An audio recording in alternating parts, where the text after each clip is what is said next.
Bonsoir à toutes et à tous. J'aimerais m'adresser au président de la République en tant que jeune concernant nos jeunes qui sont en prison. Je parle de Rasbat, de Ben Le Cerveau, de Clément Dambélé et aussi nos détenus politiques comme Moussa Mara, Choguel Kokala et d'autres. Nous n'avons pas vraiment besoin de ça en ce moment. Nous n'avons pas besoin de crise politique. Nous n'avons pas besoin de crise de la société. Nous sommes déjà en crise sécuritaire.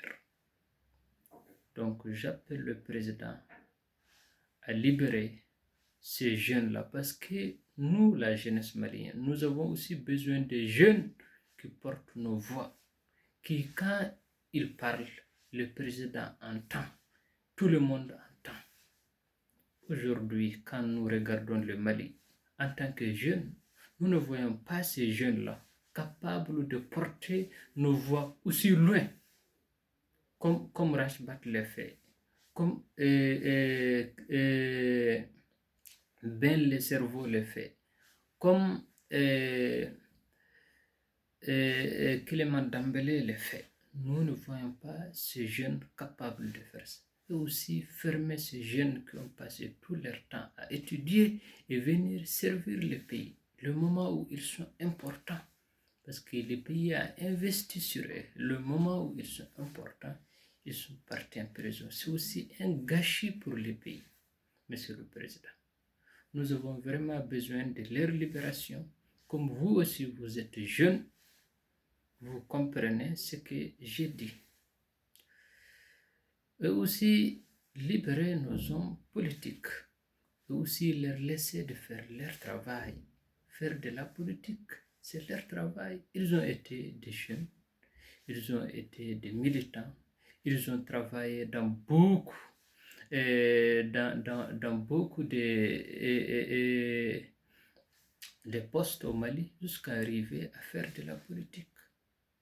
C'est aussi normal parce que aussi ils portent la voix des Maliens, de certains Maliens qui ont aussi des opinions différentes. Donc, Monsieur le Président, l'appel que je vous lance, c'est de libérer les génies maliens politiques, Monsieur le Président. C'est aussi des pères de famille, Monsieur le Président. Vous savez, quand vous arrêtez un père de famille au Mali, c'est le père de famille qui fait tout. S'il est en prison, la famille est en difficulté, il y a des problèmes. Mais si ça ne se passe pas chez vous, vous ne pouvez pas comprendre. Je parle à certains gens comme si ce n'est pas un membre de votre famille ou un père de votre famille qui a été pris pour aller en prison. Vous ne le sentirez pas. Mais quand vous partez regarder chez eux, vous comprendrez qu'il y a des problèmes. Aussi, leurs enfants aussi, leurs femmes les attendent. Ils n'ont pas fait de crimes, ils ont montré leurs opinions. Voilà, et aussi appeler le peuple malien, appeler ce des rassemblements. Aujourd'hui, vraiment, au Mali, surtout actuellement, nous avons besoin de se rassembler. Nous n'avons pas besoin de s'insulter, de se rabaisser, de se diviser. Nous avons assez de problèmes. Aujourd'hui, nous avons besoin de se rassembler, de s'écouter, de se parler. C'est ça qui nous fait avancer, de se donner la main. Et aussi, il faut qu'on fasse très attention au Mali. C'est le Mali qui nous ressemble, mais nous sommes aussi différents. Nous sommes de différentes ethnies. Au Mali, on ne devait pas pointer du doigt à une ethnie. Ça ne se fait pas. Ça, c'est créer la guerre, la division et amener d'autres problèmes encore. Les seules personnes à pointer du doigt, c'est ceux qui ont pris les armes contre le pays, mais pas à une ethnie. Ça ne se fait pas. Donc nous avons besoin vraiment de se réunir.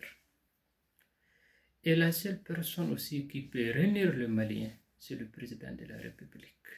C'est à vous de rassembler les hommes politiques autour de vous. C'est à vous de rassembler la société civile autour de vous. C'est à vous de rassembler la jeunesse malienne autour de vous. Et aussi, Monsieur le Président, quand on est le président, on doit accepter d'être critiqué, d'être insulté, d'être rabaissé. C'est la difficulté d'être président. Tous les anciens présidents du Mali ont passé par là. Alpha Oumar Konaré à son temps, les Maliens l'ont tout dit. Amadou Touré aussi, à son temps, il a eu sa part des choses. Ibeka aussi. Donc vous aussi, Monsieur le Président, vous ne ferez pas l'exception. Quand on est président, on subit ces choses-là. Mais cela ne vous empêche pas de progresser. Et aussi, je parle aussi aux Maliens qui se divisent. Si vous aimez Assimi Goïta, c'est tout à fait votre droit. Si quelqu'un les déteste, c'est aussi son droit. Vous aimez Assimi, vous avez vos raisons. Ceux qui détestent Assimi aussi a ses raisons. Donc cela ne devait pas nous diviser. Cela ne devait pas nous faire diviser parce que Assimi est une personne. Ce qui nous ressemble, c'est le Mali. Le Mali est au-dessus de tout. Et détester Assimi n'empêche pas si Assimi a un projet pour le Mali de le réaliser et de présider, de gouverner le pays. Cela ne lui empêche en rien. Et ceux qui pensent du mal de lui, à la longue, les Maliens verront la vérité.